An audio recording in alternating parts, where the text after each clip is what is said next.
Nobody expected much from the Giants at the beginning of the 2020 season, but in the end they just barely missed the playoffs. Now it's time for Gabe Kepler and Farhan Saidi to spend some money on free agents, so the team can compete again next season. There are a lot of holes to fill on the roster, and there are a lot of good players to sign. So let's look at the top 5 offseason targets for the Giants. The top target is a pretty easy one. It's Trevor Bauer. The Giants desperately need a number 1 pitcher, an ace of the staff, someone to win the big games. The California native is such a player. He took his stuff to another level this year and was simply one of the best pitchers in the majors, with his National League best 1.73 ERA. He had an elite season with over 100 strikeouts, and he would also be a great addition in the clubhouse. You either hate him or love him, but he competes and always looks for ways to improve. Bauer said he planned to always only sign 1-year deals to maximize his earnings for each season, so we'll see if he sticks to that. But I hope he signs a multi-year deal and pitches for the Orange and Black for a long time. The next glaring hole to fill is in the outfield. With Mikey Stramsky, they have their right fielder for the future, but the other 2 spots are very much in the air. There are some great outfielders available this year, but in my opinion, they should go after George Springer or Jackie Bradley Jr. Even though George Springer's age and injury history could be too risky for the Giants, and there is obviously the cheating scandal that he was a part of. But he had a very solid season with a .65 average, 14 home runs, and 32 RBIs. Furthermore, he comes up big when it matters most, in the postseason. He has 19 postseason home runs, 7 of which came in World Series games. He's such a clutch player and plays a very solid center field.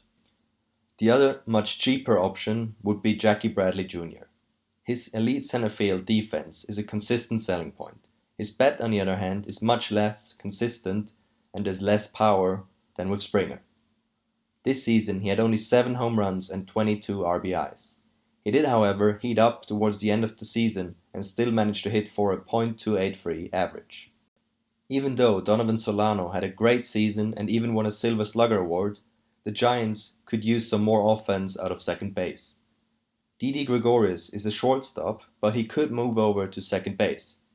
Gregorius took a 1-year, $14 million offer from the Phillies on the premise that his first full season removed from Tommy John surgery would see his power bat come back to life. That was the case. The 31-year-old hit 10 home runs, had 40 RBIs, and an average of 2.84. He won't come cheap and will have a lot of suitors, but he's definitely someone the Giants should go after.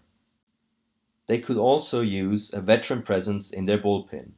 They had some horrific late-inning meltdowns which resulted in defeats this season.